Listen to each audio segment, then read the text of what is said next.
그럼 서버 수요가 결국은 데이터 센터 완성하고 나서 촉진될 가능성이 있는데 이게 맞다면 삼성전자 같이 하이닉스 같이 업체들이 투자를 무작정 줄이기는 어려워요. 검색하면 그거는 우리가 얼마나 신뢰도를 알고 하고 있나요? 틀리지 않고 완벽한 게 나와야지 사람들이 돈을 지불할 거다. 그러니까 앞으로도 테슬라 가격 낮추면 놀라지 마라. 이거는 수요 창출을 위한 지속적인 거다.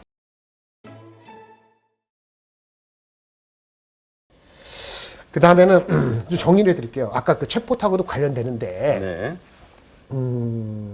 일단 반도체, 메모리 반도체 업체들은 당장에는요 휴대폰이 잘 팔리는 게 최고입니다. 근데 아직 중국의 리오픈 효과가 나타나지 않았지 않습니까? 그렇죠. 기대하고 있는데 그거는 나중에 보시는 거고, 좀 중장기적으로 끈덕지근하게 좀 살아날 수 있는 거는 데이터 센터거든요. 네. 데이터 센터. 뭐 그거는 변화 없는데, 근데 데이터 센터 업체들도 얘네들도 경기가 안 좋고 좀 많이 한 게 있으니까 좀 성장성이 둔화되고 있는 거 맞거든요. 여기 보시면 지난번에 실적 나온 거에서 아마존, 구글, 메타, 마이크로소프트 요 분야가 얘기한 거 중에서 이 클라우드만 뺀 거야. 클라우드만 정리한 거 보니까 수요 회복은 한 2분기 6개월 기다려야 돼. 네. 반면 구글은 뭐 많이 빼지 않았는데 테크 인프라는 그냥 유지할 거야. 이 DC는 데이터 센터입니다. 메타도 캐펙스를 줄였는데 아키텍처 효율화는 유지해. 이 무슨 얘기? 약간 삼성이랑 비슷하지 않아요? 전체 투자는 늘리지 않거나 확 줄이진 않는데 미래가 있으니까 그 핵심적인 인프라 투자는 해당할 거야. 뭐 그런 분위기잖아요. 그러니까 데이터 센터 업체들도 뭐 올 6개월 뒤, 올 연말 됐을 때 좀 다시 한번 빅테크의 클라우드 투자는 할 의향이 있는데 당장에는 어찌할 도리가 없어서 유지하거나 축소하거나 둔화를 인정했다 이거죠. 마이크로소프트도. 전반적으로 흐름은 시간이 가면 갈수록 되살아날 수도 있다는 기대 심리를 약간 보여준 거거든요. 이거 가지고 반도체 투자를 하기 어려운데 애널리스트가 미래에서 애널리스트인데 포인트를 잘 잡았어요. 이 접근 참 좋습니다.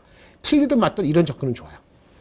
과연 데이터 센터가 올 하반기나 올 연말에 투자가 재개될까요? 화두를 던졌어요. 상반기에 투자를 하지 않을 이유 있었죠. 경기가 안 좋으니까. 근데 반대로 하반기에는 또 투자를 해야 할 이유도 있다. 이게 뭐 이상한 것 같지만 삼성하고 똑같은 거죠. 시간 안 좋지만 하반기 투자할 수 있다. 그런 얘기를 했다는 건데 전체적으로 왜 그러냐. 설계 변경, 투자 일시적인 재정비 성격이지 중장기적으로 이 삭감하는 가는 기조는 아니다. 이런 식으로 하면서 그 글 말고 말로 표현을 했어요. 두 가지 이유를 냈어요. 두 가지.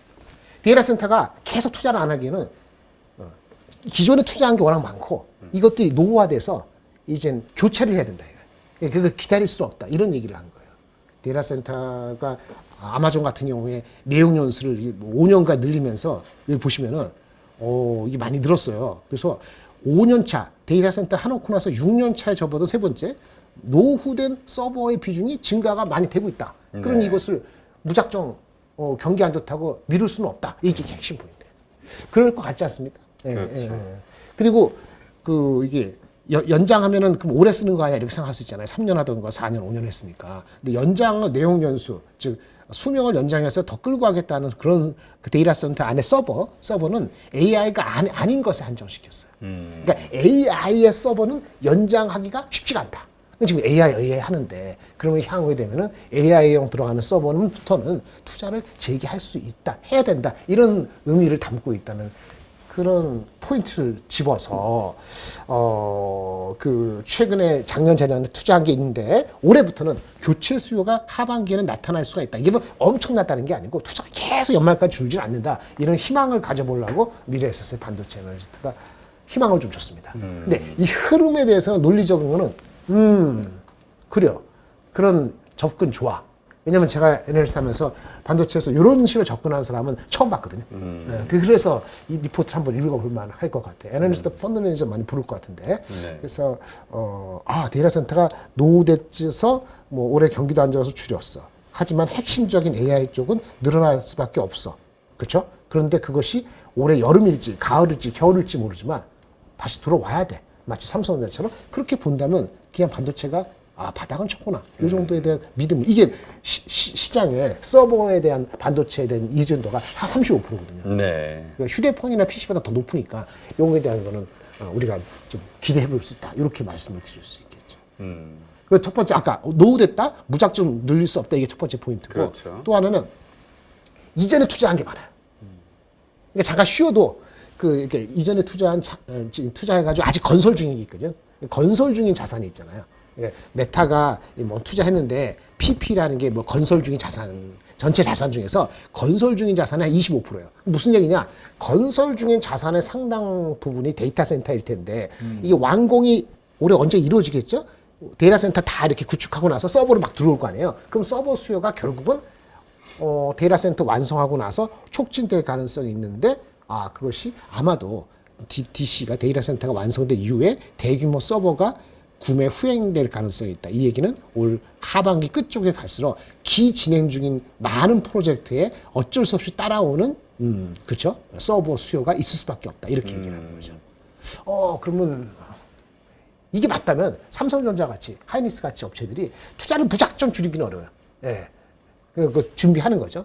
그런 식으로 본다면은 삼성전자 하이닉스가 제가 봤을 때 목표 주가 빨리 갈 수는 없지만은 올라갈 수는 없지만은 그래도 기대할 수 있는 건덕지가 있으니까 좀 기다리지 않을까 이렇게 생각이 들고 있습니다. 그러니까 지금 뭐 삼성전자 하이닉스도 어저께 좀 반등을 크게 했고요. 그 다음에 마이크론도 그렇고, 어저께도 올랐죠. 네, 뭐 다 많이 올랐어요. 네네. 오늘도 뭐 좀 상승 흐름을 보이고 있고, 이러한 것들이 결국 이제 반도체에 대한 기대감인 것 같은데, 근데 어차피 또 이야기가 나왔으니까, 근데 지금 칩스 반도체 칩스법이 이제 지금 세부 사항이 나온다고 그러잖아요. 나올 때가 됐죠. 예, 그것 때문에 이제 좀 불안해지는 뭐 SK 하이닉스하고 삼성전자 임원들이 지금 미국 가가지고 로비 1년만 유예해달라 그렇죠. 이런 거 요청하려고 갔다고 하니까 예, 이런 것들이 악재가 되지 않겠냐. 근데 지난번에 이게 만약에 악재가 실제로 실현되면서 악재로 발생이 된다면 오히려 쇼티지 문제가 불거질 거라는 얘기 그렇죠. 하셨잖아요. 만약에 제가 알기로는 작년에 올해 상반기까지인가 언제까지는 1년간 중국에 있는 시설에 투자하는 삼성 하이닉스의 장비는 유예해 주는 건데 간다는 거는 그걸로 끝나지 말고 내년도에도 한번 열는 이런 얘기잖아요. 정치적으로 하는데 만약에 멈춘다. 그럼 올 가을부터는 중국의 장비 업그레이드는 어렵다는 건데. 장비가 어렵다잖아. 어려우면 어떻게 되죠? 내년도 아까 지금 이런 것이 올 하반기나 내년도에 만약에 정상적으로 수요가 올라온다. 그런데 삼성전자 하이닉스가 중국 공장의 비중이 삼성전자 하이닉스가 5%가 아니에요. 꽤 커요. 그런데 30%인가 40%, 30% 이상 되는데 40% 되는데 중국 공장에 업그레이드 못 한다면 어떻게 됐어요? 생산성이 많이 올라오지 않잖아요. 그렇죠. 물론 미국은 바라는 게 있죠. 그래 거기 멈 투자하지 말고 미국에다가 왕창 투자해라고 그러는데 삼성하고 하이닉스가 미국 공장에 삼성이 미국 공장에 짓는다는 건 파운드리 공장이거든요. 그렇죠. 그러니까 지금 메모리 공장을 업그레이드 할 거가 없어요. 그러니까 중국 공장이 메모리가 차지하는 비중하고 한국 공장인데 중국 공장 메모리 투자를 계속 이슈를 참으면은 못 하겠죠? 그럼 한국 공장에다만 제딱 갖다 붙이면 한계가 있잖아요. 그렇죠. 그럼 어떻게 돼요? 공급이 올해는 거의 공급을 안 할 것으로 보지만 내년도에는 공급 증가율이 정상화되려고 하는 찰나에 수요도 받쳐주려고 하는 찰나에 중국 공장에서 생산이 업그레이드 잘 안 되네? 그럼 어떻게 되겠어요? 수요가 많아지고 공급이 부족하는 상황이 나타날 수밖에 없죠. 그럼 제가 봤을 때는 그런 뉴스가 나왔을 때 주가가 내리 빠진다. 그러면 사실은 조금 용기를 낼 필요가 있어요. 지금보다는. 오히려 지금보다는 더 용기를 내야 된다. 역발상을 가는 게 맞다라고 보여집니다. 네. 그렇군요. 그러니까 우리가 너무 그거에 대해서 불안해할 이유는 없다. 그거는 크게 이슈될 건 아닙니다. 헤드라인 뉴스 정도라고 보시면 돼요. 네. 어쨌든 근데 그 전제가 수요가 올 연말에 내년 초에 좋아진다는 거를 우리가 지금 기대가 있는데 실제 그게 확인되는 게 필요하잖아요. 그렇죠. 근데 그런 그 가능성을 데이터 센터를 가지고 오래돼서 무조건 연기할 수 없어. 그 다음에 뭐 서버 후행점 나와 이런 거에 대한 힌트를 가지고 한번 기다려 보는 거죠. 예. 어쨌건 지금 그 공사 중인 프로젝트가 많고 네네. 거기에 이제 다 서버 채워질 들어와요. 거라면 그렇죠. 기다려 보자 이런 얘기죠. 네. 우리가 가장 어려운 건 소비자가 바로 쓰는 휴대폰하고 PC가 언제 빨리 될지 그건 잘 몰라요. 그거보다는 좀 B2B니까 날 수도 있다 이렇게 보는 거죠. 그다음에 뭐 요 세 번째 하나 얘기되는데 이건 좀 약간 그래요. 뭐 사파이어 인텔이면 근데 오늘 또 다른 뉴스 나왔어요. 사파이어가 1년 반 늦었잖아요. 얘네들도 인텔도 사파이어 말고 무슨 또 다른 버전을 준비하고 있대요. 그래서 정작 늦게 나왔는데 이 DDR5의 채용을 오히려 늦출 수 있다. 이게 너무 늦게 나오는 바람에 다음 버전 대기하고 있는데 이거 늦게 나온 거 다음 거 기다릴래. 이럴 수 있으면은 올 연말에 뭐 30-40% 이상 확 올라갈 수 있는 DDR5 지금부터 20% 40% 올라갈 수 있는 그 속도가 좀 둔화될 수 있냐 이런 좀 부정적인 뉴스가 나오고 오히려 그 다음 버전 기다리니까 그 다음 버전이 잘 준비가 되고 있으니 그럴 수도 있으니까 이거 어차피 늦었으니까 이런 얘기도 어디 시장 조사기관에서 나왔더라고요. 그래서 세 번째 이슈는 뭐 그러니 하고 넘어갑시다. 그거를 이제 데이터로 한 거예요.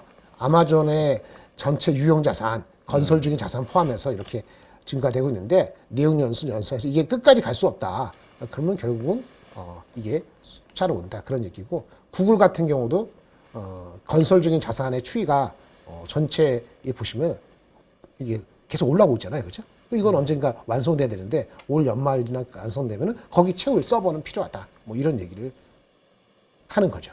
네. 구글도 그렇고 구글은 이제 아마 알파벳도 그렇고 뭐 저기 챗봇도 그렇고 모두 그렇고 투자를 한다면은 뭐 건설 중인 자산 빨리 채워야 되겠죠? 예, 볼 수 있고 메타 심지어 메타도 건설 중인 자산은 계속 올라가요. 올해 투자를 좀 줄이더라도 이미 건설 중인 자산의 완성이 오래되면은 올 연말에 그러면 서버는 어느 정도는 다시 재구매 리스타킹이 나올 수 있다 이렇게 얘기하는 거죠. 뭐 그런 얘기가 데이터 센터 얘기입니다. 네. 혹시 아까 챗 GPT 그 영상은 나중에 제가 보고 말씀드리면 됩니다. 네네, 그거는 그때. 나중에. 근데 이제 네. 그 좀 핵심적인 게 뭐냐면은 네네. 저희가 보니까 그 이제 지금 어쨌든 우리가 한 번씩 서칭을 할 때마다 몇백 원씩의 비용이 발생이 되고 네네. 그거를 하기 위해서 이제 유료화가 되든 아니면 광고를 붙여서 그렇게 광고 되겠죠. 하겠죠.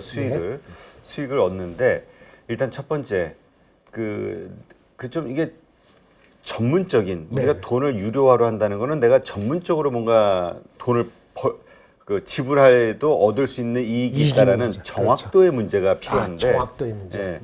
근데 지금 뭐 거기 그 관계자들도 얘기하는 게 이거 절대 믿으면 안 된다. 100% 믿으면 안 된다. 이렇게 네. 얘기하잖아요. 네네. 그러니까 신뢰도의 문제. 왜냐면 정보 가짜와 진짜 정보들이 다 합산돼 가지고 뭉쳐지니까. 그렇죠. 이것을 코스트를 10분의 1 이상으로 떨궈야 이게 이제 퍼져나갈 가능성이 있는데 그러기 위해서는 지금의 GPU, 엔비디아 이 GPU 가지고는 어렵다.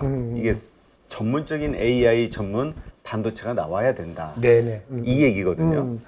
코스트가 아까 뭐 한 사람 앞에 3만 원씩 드는 3만 원씩 해야지 BEP가 형성된다고 보는 그 지금 GPT 거기 드는 그 그래픽 프로세스 직근 기준 그거 가지고는 가격을 더 확실히 낮출 수 없고 적자니까 이거 받아야 되고 그런 거잖아요. 그러면 그런 GPU가 언제 나오냐 그건 정확히 모르죠. 근데 이제 연습하겠죠. 그런데 가짜 정보라는 건 부정확한 것이 포함되어 있다 이거잖아요. 근데 저는 이렇게 말씀드렸어요. 지금 검색하면 구글이나 여러 가지 구글 많이 좋아졌다고 하지만 검색하면 그거는 우리가 얼마나 신뢰도를 알고 하고 있나요? 물론 그런 의문 제기 때문에 여러 가지 노력도 하고 그래서 구글이 더 조심스럽게 접근하는 거죠. 그렇죠? 오픈AI는 그렇지 않고 한 건데 그러니까 정확성이 떨어지는 면이 있다는 건 저도 인정하는 것 같아요. 그래서 우리가 쓴다는 것이 이런 겁니다. 저희가 신문을 볼 때, 영자 신문을 보거나 무슨 신문을 볼 때 신문의 내용이 다 정확한가? 아니잖아요. 네. 기사를 보고 나서 나중에 따로 보잖아요. 근데 신문을 볼 때도 우리가 2, 3만 원 한 달에 내는데 이거는 이런 거죠. 제가 어떤 문장을 쓰거나 아니면 리포트 쓰거나 할 때 이거를 유려하게 표현해주고 금방 정리해주고 나의 수고를 확실히 더는 거거든요. 단순한 하나의 단어가 아니고 여러 가지 단어들의 조합해가지고 어떤 제안을 하는 거잖아요.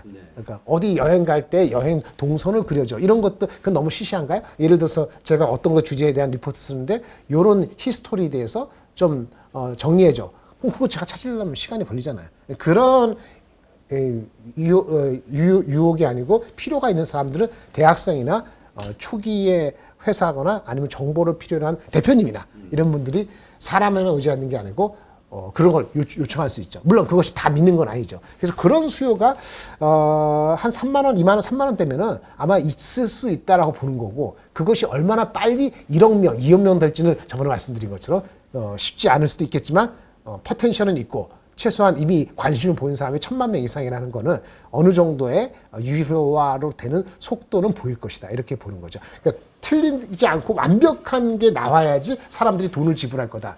저번에 우리가 말씀드린 거지만 전 세계 인구 중에서 우리 사람 중에서 뭐 돈이 필요하지만 2, 3만 원이 비싼 게 아니고 혁신적인 사람은 돈의 그 2, 3만 원이나 그런 거에 의미를 안 두는 사람이 일정 부분 있다라고 보시면 되고요. 아마 부모님이나 아니면 여러 가지 의문을 제기하는 정확성에 하는 사람들은 얼리가 아니고 이노베이터에는 속하지 않는 대다수의 사람들은 돈 주고 안 쓸 겁니다. 예. 자기가 100명 중에서 한 명에 속한다. 그러는 사람들은 유리할 것이다. 대중이 갑자기 지금 3만 원에 우리 옆에 있는 사람, 그 옆에 있는 아들도 하고 그래서 10명에 3명이 30%가 이거를 한 1년 내로 돈 주고 3만 원 될 거다. 이런 얘기가 안 해요. 1년인지 2년인지 모르지만 100명에 한두 명 정도의 이노베이터가 되면은 그거 가지고도 수입이 된다. 이렇게 말씀을 드린 거니까 그 격이 다른 것 같습니다. 네, 알겠습니다. 네, 하여튼 이 부분은 영상 한번 자세하게 보시고 네. 나중에 한번 네, 구체적으로 한번 네. 같이 말씀 나누시죠. 자, 그다음 또 뭐가 있을까요? 네, 아이폰 얘기 좀 해드릴게요. 그 테슬라도 그러는데 가격을 낮추고 높이고 왔다 갔다 합니다. 그냥 한마디로 지금 당장은 가격을 낮추지 않으면 잘 안 팔려요. 그렇죠. 그런데 미래는 어떻게 돼요? 수익을 얻어야 되잖아요. 그렇죠. 그러니까 고가 모델로 계속 가는 거예요. 두 가지의 비슷하지만 다른 행동이 보인 게 있어요. 첫 번째, 엊그저께 나온 얘기입니다. 아이폰 지금 뭐 14 나오고 있는데 아주 드물게 아이폰 14 중국에서 가격을 낮췄어요. 10% 다운시켰어요. 이게 1,000불이니까 한 130만 원 되나요? 예. 이게 한 10% 빠졌으니까 한 160만 원 되던 건데 한 10% 이커머스 JD.com 여기서 애플 디스트리뷰터인데 가격을 낮췄어요. 그럼 뭐죠? 수요가 아주 만만한 게 아닌 거예요, 지금. 근본적으로. 고가 제품이. 그러니까 지금 경제 흐름을 보면, 중국의 소매상을 보면, 이례적으로 아이폰이 그 하이엔드 모델을 이렇게 가격을 낮춰? 10%나? 테슬라가, 잘 안 팔리니까 중국에서 가격을 한 10% 낮췄잖아요. 낮추고 나니까 가격 반응을 했죠. 그러니까 이게 뭐냐면, 아이폰도 가격을 낮춰야 되는구나. 그런 정도의 스마트폰의 시장이 탄력이 어떨까 좀 까리까리한 거고 만약에 이게 반응을 보면 애플 자체는 그래도 믿을만 하구나. 여기 양면성 있는 게 나오겠죠. 일단은 가격을 낮출 수밖에 없는 상황이었다. 요게 하나 재미있고요. 네. 반대로 올해 얘기 아닙니다. 내년에 나온 게 아이폰 15 되겠죠. 15. 거기는 지금 모델보다 더 높은 모델을 추가할 수 있다. 이런 얘기가 나왔어요. 지금 비싸서 아이폰 14를 가격을 낮춘다면서요. 중국에서. 150만 원, 160만 원 가는 거를 한 130만 원 들어 10% 낮춘 거거든요. 액션이 하나가 어저께 나온 게. 그런데 내년에 나올 아이폰 15에 대해서는 현재 프로맥스보다 더 높은 모델을 추가할 수 있다. 이런 기사가 났어요. 블룸버그에서. 양면성. 지금 당장에 어쩔 수 없고 하지만 미래를 위해서 계속 돈 많이 내는 사람들을 위해서 할 거다. 이름을 뭐 울트라로 바꾼다고. 이렇게 해가지고 우리 빅 스텝, 자이언트 스텝, 울트라 스텝 이런 식으로 말이 나중에 헷갈리기 시작할 텐데 하여튼 이 양면성이 있다는 것이 1등 업체가 이런 전략을 취할 수밖에 없는 단기적인 흐름과 재고 이슈가 생길 수 있으니까 지금은 싸게 팔고 내년에 경기가 회복되면은 더 높은 제품을 계속 준비해서 경쟁사하고 격차를 늘리겠다. 어떤 스펙이 들어갈지는 울트라에서 울트라급인지는 지켜봐야 되겠습니다만 가격이 이거 200만 원대나. 이게 폴더블도 아닌데. 아이폰은 내년까지 폴더블 안 나오거든요. 아이패드가 폴더블 나오고 그런 노트북 내년 나오는데 폴더블도 아닌데 이렇게 되면 이게 문제가 되는 게 삼성에 압력을 주는 거죠. 네. 하이엔드에서 계속 나오면서 당장에는 가격 낮추고 그럼 삼성의 S24 남았는데 이게 참 애매한 거죠. 판매 물량에 대해서 만만치 않은 시츄에이션. 휴대폰이 고장이 나서 어저께 S22, 고장났어요? S22 23 나오려면 열흘은 기다려야 된다 그래서 아직 안 나왔죠. 열흘 기다려야 된다서 당장 써야 되니까 아깝게 22 근데 왜 그러고 나왔습니까? 1년밖에 안. 아니 오래됐죠. 오래됐어요? 한 3년 썼어요. 대표님은 뮤비 유저니까. 네. 그런 교체 수요가 확실히 중요한 거죠. 근데 그 중국에서의 그런 아이폰 네. 그 뭐라 그럴까요? 이 할인 판매 네. 이런 것들이 결국은 그 재고에 대한 반도체 재고에 대한 부담들이 사라지는 하나의 그 좋은 징조 아니냐 이런 의견도 있거든요. 그럴 수도 있죠. 가격을 낮췄어. 아까 그 테슬라가 가격을 낮췄을 때 뭐라고 반응했죠? 이제는 테슬라의 그 뭐 그런 아우라는 없어지는 거 아니야? 초반에 이랬지만 결국은 가격에 반응을 해가지고 2차 전지 주식들이 다시 또 반등했잖아요. 좋은 지적입니다. 아이폰이 힘들 수도 있으니까 경기가 가격을 낮췄어. 그런데 수요가 반응을 한다. 그럼 어떻게 되죠? 있는 재고는 팔리는 거고. 그렇죠? 그러면 반도체 수요는 다음 분기나 다다음 달 정도는 좋을 수도 있다. 그렇게 연결될 수도 있는 겁니다. 그래서 이 뉴스는 반도체 나쁜 뉴스가 아니고 삼성전자하고 스마트폰 자체의 경쟁의 이슈가 되는 거예요. 예. 그렇죠? 예, 그렇게 보시면 될 것 같아요. 반도체 나쁜 뉴스라고 결부지실 필요는 없습니다. 네, 그렇군요. 하여튼 그렇고 전기차 마지막으로 말씀드릴게요. 네. 이거는 한 2, 3일 된 것 같은데 이번 주 초에 EV War 전쟁입니다. 전기차의 전쟁 메리츠증권에서 얘기했는데 글이 재밌어서 한번 가져왔어요. 테슬라가 가격을 낮췄어요. 네. 예, 낮췄는데 이게 웃긴 게 얘네들이 보세요.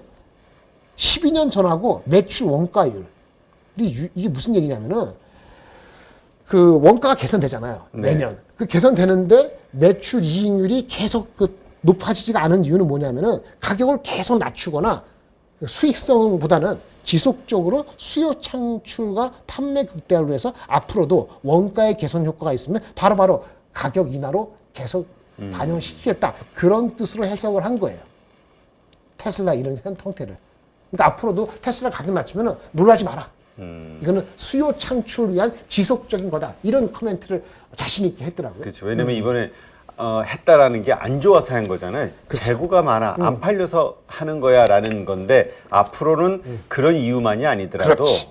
우리에게 하락 요소가 있다 그러면 원가락. 그렇죠. 바로바로 반영시켜서 시장을 확대해갖고 하겠다. 그런 거를 확실히 의지를 보여줬다. 이렇게 이분이 얘기를 했어요. 그리고 요거는 재밌는데 왜 그렇게 가능하냐. 소비자가 봉이다. 아니, 나쁘게 보면 그런 것 같아요. 소비자가 봉이다. 우리가 할 때 연구개발비 지불하잖아요. 반도체. 네. 전기차 가격에. 제품 서비스 하고 기꺼이 엄청 많은 개발 비용이 드는데 소비자가 다 흡수해준다. 그러니까 웬만해서는 어느 정도 가격을 유지하되 뭐 원가가 내려가면 또 낮춰서 계속하면서 소비자와 같이 머물러 간다. 이런 얘기를 하는 거예요.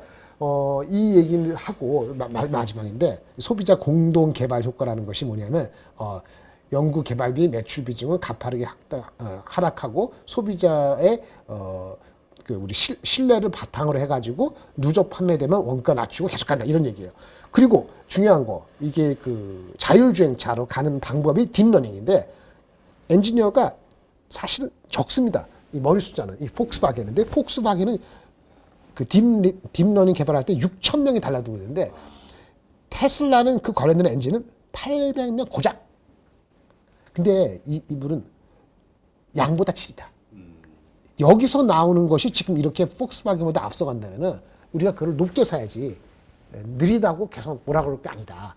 그래서 결국은 시장을 테슬라가 딥러닝 중심으로 계속적으로 자율주행차에서도 리드하고 그런 거기 때문에 거기에 대한 개발 비용까지 소비자가 지불을 할 것이고 그러면 가격을 낮추면서 계속 판매를 확대를 할 것이니 선순환 구조로 갈 것이다라고 자신 있게 얘기를 했어요. 그리고 맨 마지막에 이제 정점인데 이 리포트에 이런 상황, 제조 원가를 통제하면서 매출 극대화를 해서 영업 레벨을 유지하는 이런 전략이 마치 애플의 10년 전하고 15년 전하고 비슷하다. 애플의 아이폰이 나온 게 2007년도죠. 네. 나오고 나서 그 다음부터 쭉쭉쭉쭉 이렇게 아이폰이 그 전체적인 스마트폰을 완전히 혁신시켰잖아요. 그 당시하고 비슷하게 스마트폰과 자동차 교체 주기를 반영하더라도 테슬라의 이 가속적인 성장은 그 당시랑 비슷한 것 같다. 이거는 테슬라에서 굉장히 긍정적으로 본 거라서 앞으로 이제 2차 전지나 이런 쪽에 서플라이 체인에 있어서 가격 인하에 대한 뉴스가 나오거나 했을 경우는 사실은 자동차 업계 이슈입니다. 현대차건 기아차건 뭐 꼭 그건 아니더라도 폭스바겐이건 이런 포드건 GM이건 차별화되는 그 자동차 업계에 대한 거지 그 밑에 있는 단의 2차 전지나 그런 거는 관련이 없고 오히려 그럴 때가 줍줍할 시기다.